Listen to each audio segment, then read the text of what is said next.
Tonight, comedian Urzila Carlson tells us about being hot for Xena Warrior Princess.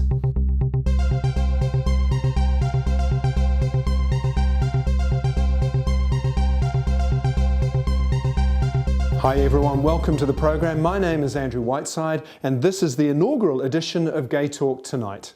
My first guest is comedian Urzila Carlson. She was born in South Africa but now calls New Zealand home. She's made a big name for herself very quickly in both Australia and New Zealand, appearing in comedy clubs and festivals and appearing on the TV show 7 Days. It seems everybody down under is talking about funny lady Urzila Carlson. So Ursula, really cool to have you on the program. Oh, it's very nice to be here. Now I have to say, you're really hot right now. Everybody's talking about you. Yeah, it's kind of scary. But it must be exciting. I mean, even Lucy Lawless, yes. Xena herself, has said you're hot. Yeah, she's quite hot too, so I appreciate that. Yeah, they come out of the blue. People started phoning me up going, oh my God, Xena says you're great. Who's Xena? Lucy Lawless. Yeah, she was great. I mean, like she said, you know, she's one of New Zealand's best comedians, if not the best. And it's like, is that strange to hear that, considering you're from South Africa as well? Yeah, it is a bit. But then I think, because I've never done comedy in South Africa, so that concept as South African comedian is kind of foreign to me, because I've only done it, so. But what I like about that statement, what she said is, she just said comedian. She didn't go best female comic or best male, it's just comedian. You know, it's not, there's no divide, there shouldn't be, I don't think. But yeah, that was pretty awesome.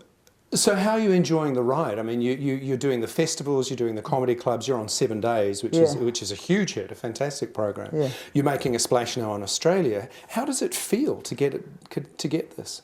Well, I mean, I'm trying to soak it up as much as I can, but I'm so busy that it's kind of difficult. Like even yesterday I had a meeting with some people and they say, well, we see you everywhere in the media.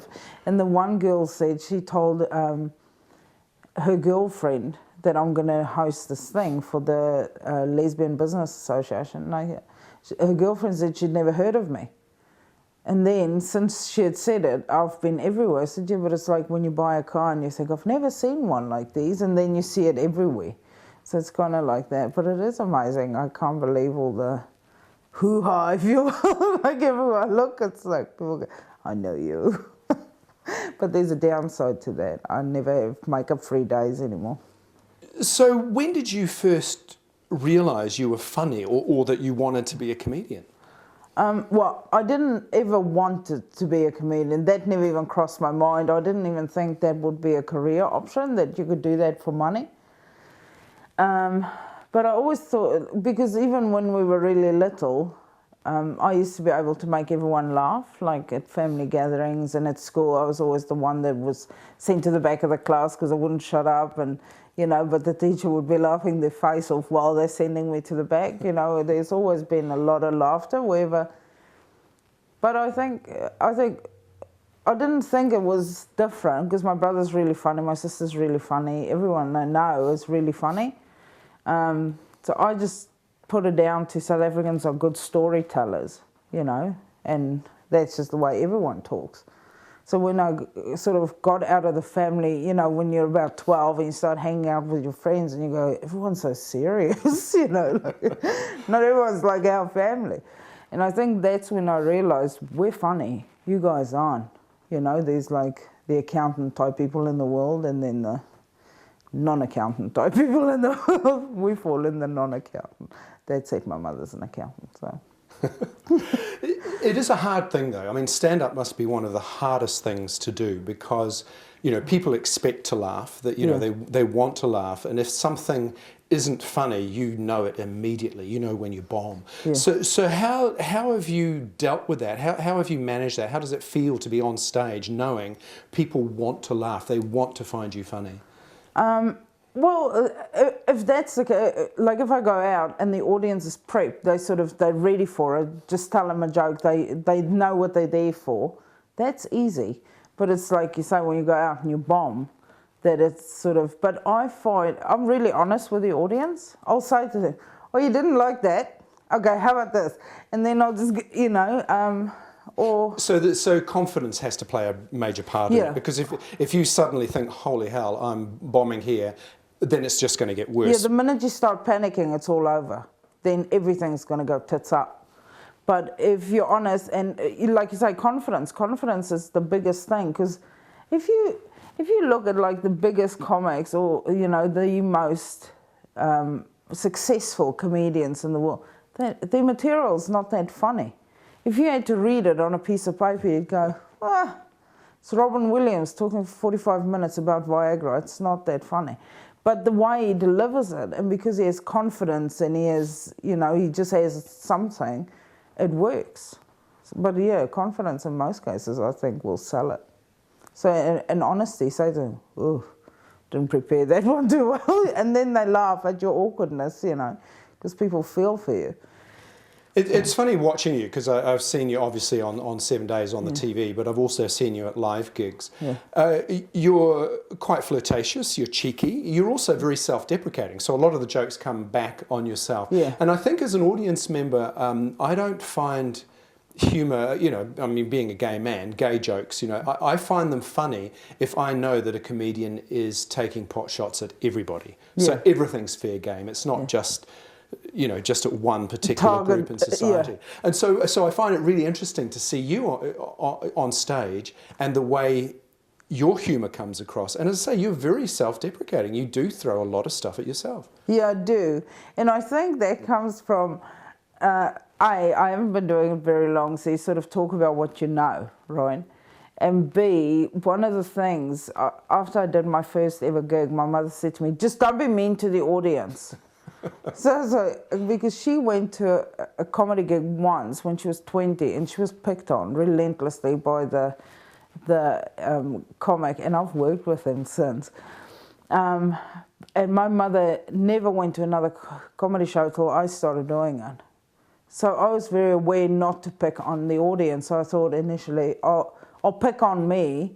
And just talk about stuff that I know. But it is kind of slowly going away from that, where I try not to trash myself too much. But yeah, I think the safest one is to talk about what you know, and you know yourself the best. So knock that one out the park for a few hours. I'm curious, because you mentioned your mother here, and I'm wondering, her reaction to you being a lesbian and her reaction to you getting into comedy. Was one worse than the other, or were they great, or what was that like? Yeah, well, okay, the one of them was really shocking. She cried for a couple of weeks. Because it's not what she had envisioned my future to be. But then she realised I was going to be a comedian anyway. That was too easy to set up today. But you see, you've let me know. But, my mother was, when I told her about the comedy thing, because I had a really good job in advertising, I think she was like, are you sure? She was more, she was scared for me to take the step into something. But she's so proud, and she loves it, and she comes, when she's here, she comes to a lot of the gigs, and she loves the hoo-ha people make, sort of when she comes backstage, and, she likes all of that stuff. As for the coming out bit, there wasn't a issue at all. My mother came out. I actually had a whole segment in this year's show about how I came out the closet. And to this day, I don't know if it was me or my mother that came out for me, because, like friends of mine say, in our family, it's almost my brother and sister had to come out because they're straight. My mother was so disappointed. It's so gay-friendly, it's almost embarrassing. I just want to segue a little bit into your time in South Africa before you moved here. Yeah. And so what was that like, growing up in that country? I'm assuming that apartheid was probably still in place when you were born. Yeah. But obviously was dismantled as you were growing up. Yeah. So what was that experience like? And also being lesbian, being aware of that at that time, how did you find all that? Well, like growing up, like you don't know, when we were little. But now, looking back, I know it was a big effect on my life, because we didn't have regular TV shows. We didn't, we only had whatever we produced because of the boycotts and stuff. But when you're little, you don't think about that stuff, you know, because you don't know what's going on in the world. And yeah, there was a lot of, you know, violence even before. Like there's crime now, but before apartheid ended, there was just violence. Do you know what I mean? Like just, and we lived in a really small town. When I was growing up, there was five houses in this town. And we went to school like an hour's drive away. And, you know, it was like real rural and stuff. And it was just like, I knew my parents got in trouble a couple of times because you weren't allowed to have black people on your property after 6 at night. But we did. We had friends that lived with us that was black. And so we got in trouble a few times. And we were actually going to get kicked out when I was about 11. Out of the country when we were going to go to Australia. But then things started to ease up on the old apartheid front and things calmed down a lot. But coming out in South Africa, because it's like even now, today, marriage is legal there, just FYI, John Key, take a leaf. It's not safe everywhere you go to be out. Like a lot of cultures will kill you if they find out, or there's sort of this mentality, it's almost like, you know, when you come out as a vegetarian, which is tragic, I don't know where those people's parents went wrong, but when you come out as a vegetarian, a lot of people go, it's just because you don't get the right meat, you know, once you taste my venison pie, you'll be, you know, and it's almost the same, when you come out as a lesbian, they go, you just need to be fucked right, you know. Yeah. And yeah, there's a lot of rapes and stuff that go on with. So a lot of scenarios in South Africa or areas that we go in, it's not safe. So you sort of just go, okay, straight acting. Boy, just waiting to find a husband.